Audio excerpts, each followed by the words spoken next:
Hello friends, मैं हूं गगन। आप मेरे साथ सीख रहे हो फिजिक्स का first chapter Coulomb law and electric field. आज हम पढ़ेंगे परमिटिविटी। जैसे कि मैंने आपको कल वीडियो में बोला था कि आपको परमिटिविटी क्या होता है। जब हमने कूलॉम लॉ 1/4 केवल Q1 Q2 अपन आर इसको ये फॉर्मूला ड्राइव कराया था कल मैंने। तो आपको तभी मैंने बताया था, उसमें एप्सिलॉन जीरो नाम की कोई वर्ड आया था। तो एप्सिलॉन जीरो क्या होता है, तो इसके बारे में हम आज डिस्कस करने वाले हैं। तो ये परमिटिविटी क्या होती है इसके बारे में हम डिस्कस करते हैं, आइए। तो देखो, परमिटिविटी क्या होती है। देखो, दो पॉइंट चार्ज, सपोज करो ये पॉइंट चार्ज है, एक Q1 चार्ज और एक Q2 चार्ज, ठीक है। ये Q1 चार्ज और एक Q2 चार्ज, दो चार्जेस हैं जो किसी मीडियम में रखे गए हैं एक दूसरे से r डिस्टेंस पर, r डिस्टेंस पर, ठीक है। ये r डिस्टेंस पर रखे गए हैं। देखो, अगर ये दो चार्जेस r डिस्टेंस पर रखे जाएं एयर में, तो इन दोनों के बीच कुछ ना कुछ फोर्स लगेगा, इलेक्ट्रिक फोर्स लगेगा। अब वो इलेक्ट्रिक फोर्स रिपल्सन का भी हो सकता है, वो इलेक्ट्रिक फोर्स अट्रैक्शन का भी हो सकता है। ओके। अब एयर में रखे गए तब भी फोर्स लगा।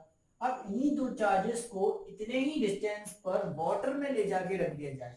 वाटर में, अगर वाटर में जाके ले जाके जाके रख दिया जाएगा इन दोनों चार्जेस को इतने ही डिस्टेंस पर, तब भी इनके बीच में फोर्स लगेगा, ठीक है।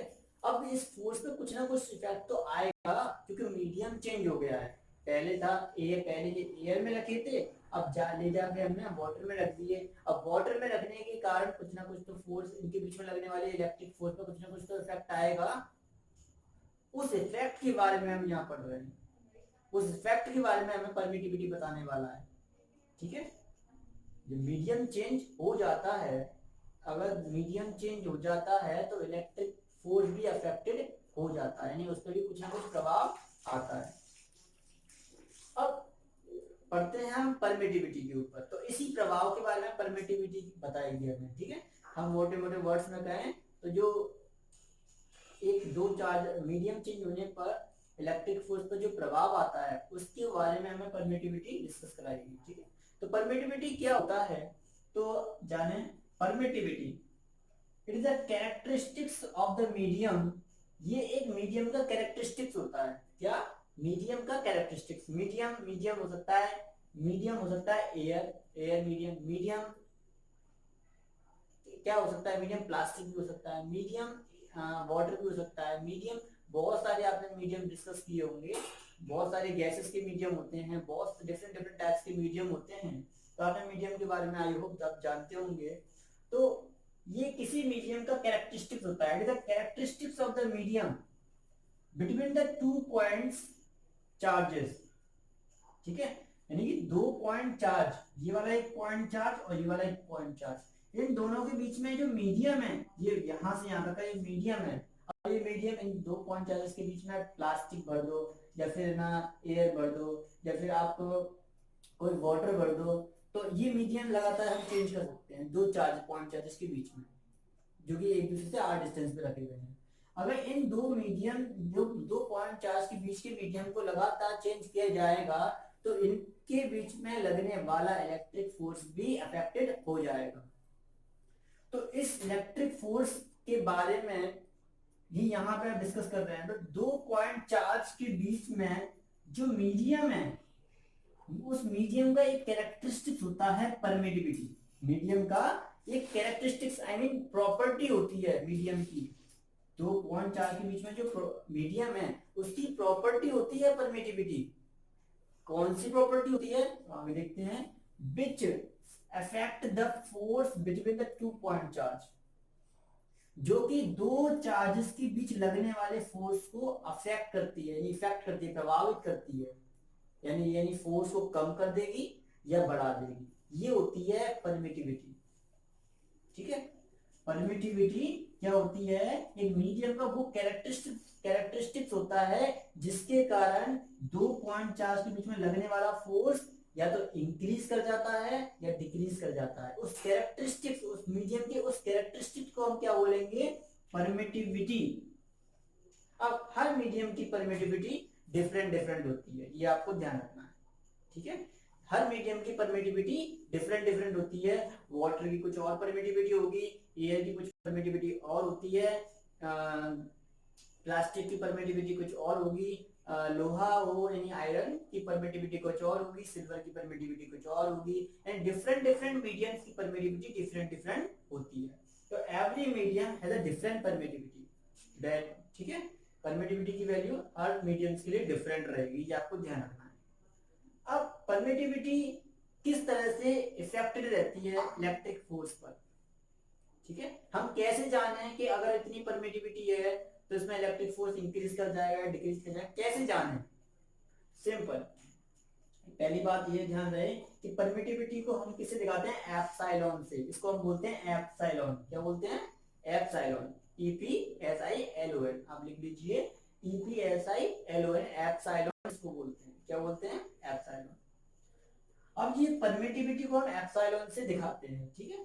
देखो एप्सिलॉन इनवर्सली प्रोपोर्शनल होता है electric force between the two point charge, यानी कि permittivity is inversely proportional to electric force between the two point charge. Inversely proportional का कल भी मैंने आपको मीन बताया था कि एक क्वांटिटी डिक्रीज करेगी तो एक इंक्रीज कर जाएगी, और एक इंक्रीज कर जाएगी तो दूसरी डिक्रीज कर जाएगी। ऐसा कुछ मैंने आपको इनवर्सली प्रोपोर्शनल का मतलब बताया था। तो आज भी वही सेम मीनिंग है यहाँ पे।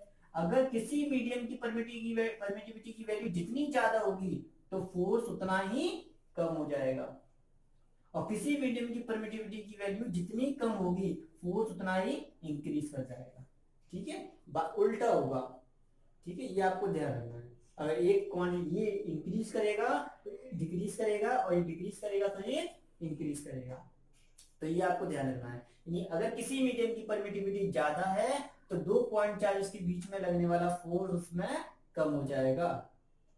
अगर किसी मीडियम की परमिटिविटी कम है तो उन दोनों पॉइंट चार्जेस के बीच में लगने वाला इलेक्ट्रिक फोर्स उसमें इंक्रीज कर जाएगा। अगर कम है तो इंक्रीज करेगा, ज्यादा है तो कम हो जाएगा इलेक्ट्रिक फोर्स। ये आपको ध्यान रखना है, ठीक है। ये आपको ध्यान रखना है। मैं एग्जांपल के लिए अगर कहूं तो एक मीडियम है, मीडियम 1, उसकी परमिटिविटी है 2, एक मीडियम है 2, मीडियम नंबर 2, उसकी परमिटिविटी है 3। अब मैं आपसे ये पूछना चाहता हूं कि कौन सी मीडियम में दो पॉइंट चार्जेस के बीच में सेम डिस्टेंस पे जो रखे जाए, दो चाहे इसमें रखा जाए एक, अगर इस मीडियम में दो पॉइंट चार्ज रखे जा रहे हैं तब भी एक मीटर की डिस्टेंस पर, इसमें रखो तब भी 1 मीटर की डिस्टेंस पर, और सेम चार्ज को ही रखना है, तो बताओ किसमें फोर्स ज्यादा लगेगा उन दोनों चार्जेस के बीच में? इलेक्ट्रिक फोर्स तो आंसर है जिसकी परमिटिविटी कम होगी, फोर्स ज्यादा चाहिए तो इसको कम करना पड़ेगा, यानी कि इसकी वैल्यू कम आनी चाहिए। तो इसलिए 2 कम है 3 कम है तो आंसर है 2 कम है। तो मीडियम 1 का परमिटिविटी है 2,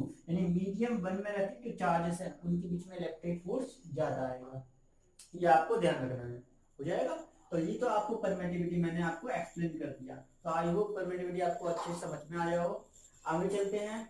देखो परमिटिविटी क्या, परमिटिविटी हर मीडियम की डिफरेंट डिफरेंट होती है, लेकिन आपको स्टैंडर्ड परमिटिविटी में यानी कि वैक्यूम की जो परमिटिविटी होती है, यानी वैक्यूम यानी फ्री स्पेस जिसे हम कहते हैं, फ्री स्पेस। वैक्यूम यानी कल भी आपको मैंने बताया था फ्री स्पेस क्या होता है, जहाँ कुछ भी ना हो, एयर वगैरह कोई मीडियम पार्टिकल ना हो, उसे कहते हैं वैक्यूम। यानी कि फॉर वैक्यूम या फिर हम कहें फ्री स्पेस, फॉर वैक्यूम के लिए परमिटिविटी को एप्सिलॉन 0 से दिखाते हैं। तो ये ध्यान रहे, जब भी हम वैक्यूम की परमिटिविटी की बात करेंगे तो एप्सिलॉन के यहाँ सबस्क्रिप्ट 0 लगाएंगे, एप्सिलॉन के बॉटम पर 0 यूज करेंगे। तो इसलिए एप्सिलॉन 0 या एप्सिलॉन नॉट, आप कुछ जो बोलना चाहते हो बोल लो, तो एप्सिलॉन 0, ठीक है। ये है एप्सिलॉन 0। तो एप्सिलॉन 0 से दिखाते हैं permittivity of the free space, यानी परमिटिविटी ऑफ द वैक्यूम, ठीक है।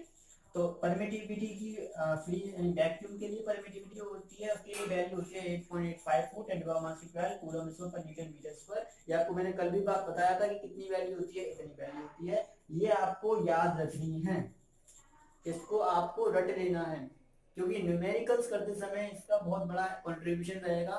ये आपको रट लेनी है, रट लेना इस वैल्यू को, ठीक है।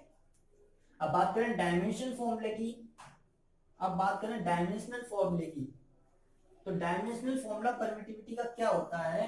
तो हम परमिटिविटी का डायमेंशनल फॉर्मूला आसानी से बना सकते हैं। कैसे बनाएंगे परमिटिविटी का?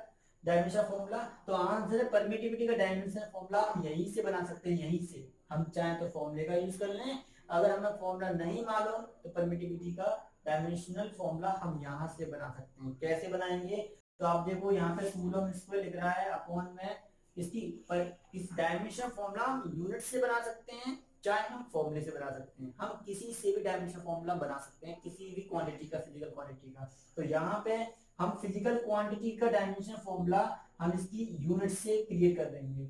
आपको फॉर्मूले से बनाना आता होगा, आपके आपने 11th में पढ़ा भी होगा, लेकिन हम यहाँ हम यूनिट से बनाना आपको सिखाते हैं।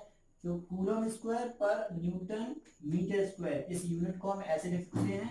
अब देखो कूलम क्या होता है, कूलम एक चार्ज होता है, चार्ज का फॉर्मूला क्या होता है, Q बराबर IT। ये हमने 10th क्लास में हमने पढ़ा होगा, आप 12th में आए हो तो आई हो कि 12th आपने 10th में पढ़ा होगा, Q बराबर IT।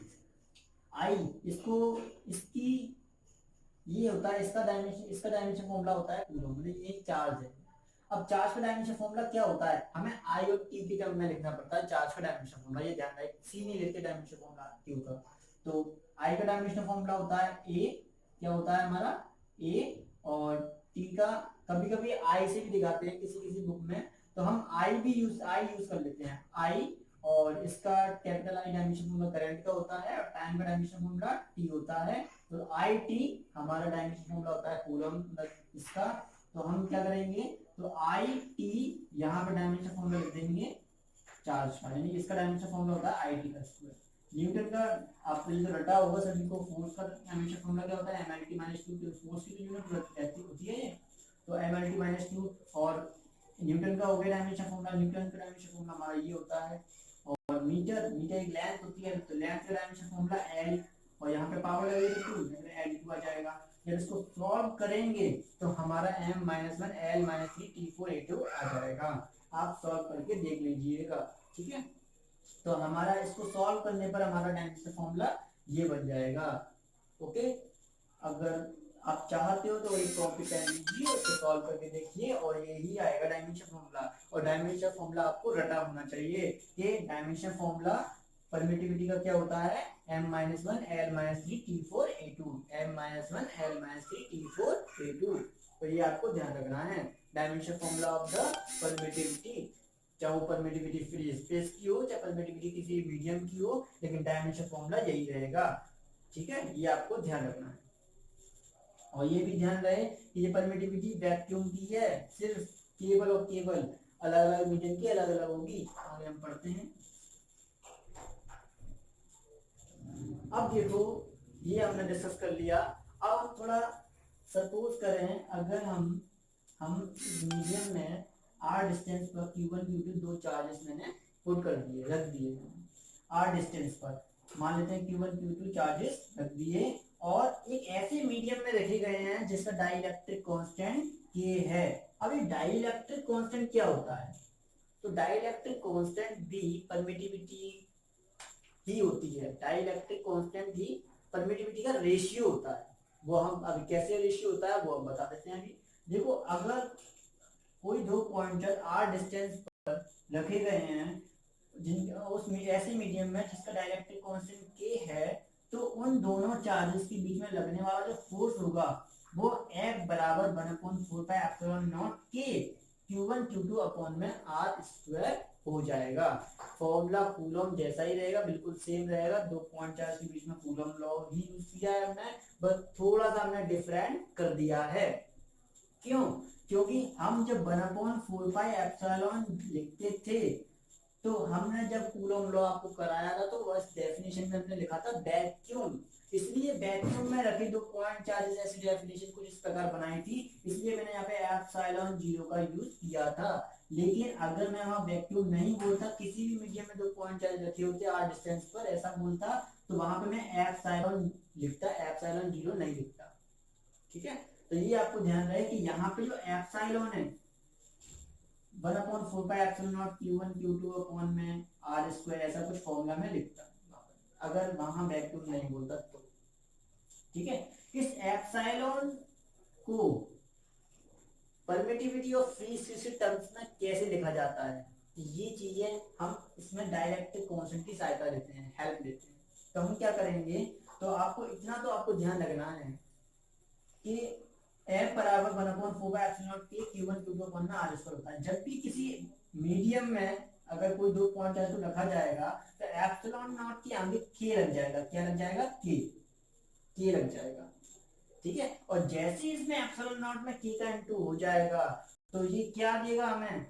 दो पॉइंट चार्जेस के बीच में ये फोर्स लग रहा है, वो उसका फॉर्मूला लिखा है हमने ये वाला, और इसमें के जो आया है वो डाइलेक्ट्रिक कांस्टेंट है मीडियम का। ये डिफरेंट डिफरेंट मीडियम के लिए डाइलेक्ट्रिक कांस्टेंट की वैल्यू डिफरेंट डिफरेंट होती है। ठीक है, वैसे आपको अगर बता दूं डाइलेक्ट्रिक किसे कहते हैं, तो डाइलेक्ट्रिक्स उसे बोलते हैं जो कि जैसे वुड हुआ, लकड़ी हुई, वो एक डाइलेक्ट्रिक है। मतलब जिसमें करंट फ्लो ना हो सके उसे हम बोलते हैं डाइलेक्ट्रिक्स। जो करंट को अपोज करता है उस सब्सटेंस को हम डाइलेक्ट्रिक्स बोलते हैं। और सब्सटेंस की डाइलेक्ट्रिक स्ट्रेंथ होती है कि कितना भी करंट को अपोज कर सकती है, करंट को कितना अपोज करती है, वो डाइलेक्ट्रिक स्ट्रेंथ होती है। उसी तरह डाइलेक्ट्रिक कांस्टेंट होता है हर डाइलेक्ट्रिक्स का, उसकी डिफरेंट डिफरेंट डाइलेक्ट्रिक्स के लिए डिफरेंट डिफरेंट डाइलेक्ट्रिक कांस्टेंट की वैल्यू आती है। ये आपको ध्यान रखना है। तो यहाँ पे किसी भी मीडियम का डाइलेक्ट्रिक कांस्टेंट हम ले सकते हैं, इसलिए मैंने यहाँ के लिख दिया है, तो जब बदलेगा आप वैल्यू पुट कर देना आंसर फॉर्मूला जब क्वेश्चन में नहीं करो। तो एप्सिलॉन 0 के जैसी परमिटिविटी ऑफ फ्री स्पेस में डाइलेक्ट्रिक कांस्टेंट का इनटू हो जाएगा तो क्या बनेगा? एप्सिलॉन। एप्सिलॉन मींस ये किसकी प्लेस पर आया है पूरा का पूरा टर्म? एप्सिलॉन की टर्म पर। अगर ये ना होता तो हमारा ये वैक्यूम में चार्ज रखे होते, अगर ये है तो ये वैक्यूम में नहीं किसी अन्य मीडियम में रखे गए हैं, इसलिए यहाँ पर के का इनटू किया गया है। तो ये वाली क्वांटिटी किसकी प्लेस पर आई है? एप्सिलॉन की प्लेस पर। तो यानी ये चीज किसके बराबर होगी? इसको हम ऐसा एज्यूम कर लेते हैं कि ये मीडियम की परमिटिविटी के बराबर है, ये वाली इन दोनों का प्रोडक्ट, यानी एप्सिलॉन 0 के इक्वल्स टू एप्सिलॉन ये मीडियम की परमिटिविटी के बराबर है। अगर हम यहाँ से के की वैल्यू निकालें तो के बराबर आ जाएगा एप्सिलॉन अपॉन एप्सिलॉन 0। ये आपको ध्यान रखना है, यहाँ पे के की वैल्यू आ गई, के की value epsilon upon epsilon 0। It is important formula, ये आपको ध्यान रखना है। जब भी आप न्यूमेरिकल सॉल्व करोगे तो ये आपको बहुत ज्यादा हेल्प करेगा ये वाला फॉर्मूला। तो इसे आप याद कर लो, रट लो इसको, क्योंकि ये इट्स वेरी इंपॉर्टेंट फॉर्मूला, ये आपको हेल्प करेगा आगे आने वाले न्यूमेरिकल्स में। तो यहाँ पे देखो एप्सिलॉन, इसकी भी यूनिट एप्सिलॉन मैंने आपको अभी थोड़ी देर पहले बताया, चाहे वो परमिटिविटी किसी भी मीडियम की हो, लेकिन यूनिट तो वही रहेगी, डायमेंशन फॉर्मूला तो वही रहेगा। तो वही यूनिट ऊपर आएगी, वही यूनिट नीचे आएगी, तो यूनिट से यूनिट कैंसिल आउट हो जाएगी और ओनली मैग्नीट्यूड हमारे पास बच जाएगा। तो हमारे पास क्या आएगा? के की जो सिर्फ के की सिर्फ वैल्यू आती है, जिसकी कोई यूनिट नहीं होती, इसके लिए यूनिट नहीं होती, इसका मतलब डायमेंशनलेस क्वांटिटी होगी। तो के इज अ डायमेंशनलेस क्वांटिटी। कैसी है? ये एक डायमेंशनलेस क्वांटिटी होती है, इसकी कोई डायमेंशन या यूनिट नहीं होती है। ये आपको ध्यान रखना है, सिर्फ और सिर्फ मैग्नीट्यूड यानी वैल्यू होती है, न्यूमेरिकल वैल्यू। और एक और बात, इस फॉर्मूले से हमने क्या देखा, के की डिफाइन कैसे बनाएं। अब मैंने आपको बताया था ना के की डिफाइन के लिए अभी यहाँ बोला था, तो के की डिफाइन अब हम एबल है डिफाइन करने के लिए के को। डाइलेक्ट्रिक कांस्टेंट क्या होता है किसी मीडियम का? तो आंसर है डाइलेक्ट्रिक कांस्टेंट अपॉन में क्या लग रहा है, देखो एप्सिलॉन किसी मीडियम की परमिटिविटी अपॉन में फ्री स्पेस की यानी वैक्यूम की परमिटिविटी। और वैक्यूम के रिस्पेक्ट में किसी भी चीज को निकाला जाए तो हम उसको कहते हैं कि रिलेटिव चीजें निकालनी है हमने। तो यहाँ पे हम क्या करेंगे, ये ध्यान रहे, वैक्यूम के रिस्पेक्ट में अगर किसी भी चीज को निकाला जाए, यानी किसी की रिस्पेक्ट में किसी चीज को निकाला जाए, यानी रेशियो करके किसी चीज को निकाला है हमने, तो मैं कहूंगा कि इसके रिलेटिव में मैंने इसको कंपेयर किया है कितना गुना ज्यादा है। यानी यहाँ पे हम ये कर रहे हैं कि फ्री स्पेस की जो परमिटिविटी होती है तो उसके कंपैरिजन में मीडियम की परमिटिविटी कितनी टाइम्स ज्यादा है, वो चीज हमने निकाली है। कहने का मतलब फ्री स्पेस के रिस्पेक्ट में हमने रिलेटिवली, फ्री स्पेस के रिलेटिव में मीडियम की परमिटिविटी कितनी है ये हमने निकाली है, वही तो के बराबर है। तो ऐसा बोल सकते हैं हम कि किसी मीडियम का डाइलेक्ट्रिक कांस्टेंट क्या होता है, रिलेटिव परमिटिविटी होती है उस मीडियम की with respect to the permittivity of the free space. ये आपको ध्यान रखना है। तो किसी मीडियम की डाइलेक्ट्रिक कांस्टेंट परमिटिविटी होती है, रिलेटिव परमिटिविटी होती है उस मीडियम की जिसमें दो पॉइंट चार्ज रखे गए हैं, ठीक है, उस मीडियम की परमिटिविटी होती है रिलेटिव परमिटिविटी होती है किसके रिस्पेक्ट में, वैक्यूम की परमिटिविटी के रिस्पेक्ट में। तो आप इसकी डिफाइन कैसे लिख सकते हो, अगर आपने ये सब कर लिया हो तो मैं इसको रफ कर सकता हूँ, तो मैं इसको रफ कर देता हूँ इस वाले पार्ट को। अगर आपको कोई दिक्कत आ रही तो आप स्क्रीनशॉट ले लो, फिर मैं आपको रफ कर दूंगा। आप लीजिए, मैं जाता हूँ साइड में।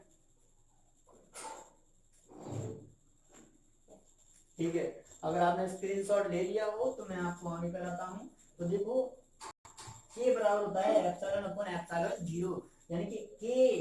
तो इसकी डिफाइन कैसे बना सकते हैं हम, तो इट्स वेरी इजी। हम देखो फिजिक्स में बहुत आसान होता है, टिपिकल नहीं होता, हम फॉर्मूले जानते हैं, हम डिफाइन बना लेते हैं, बहुत आसान होता है। तो हम डिफाइन कैसे बनाएंगे, तो के यानी कि के इन डाइलेक्ट्रिक कांस्टेंट। तो dielectric constant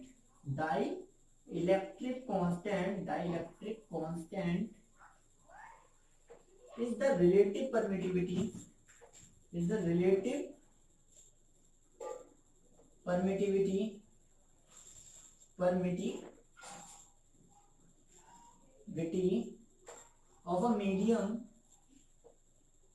of a medium with respect to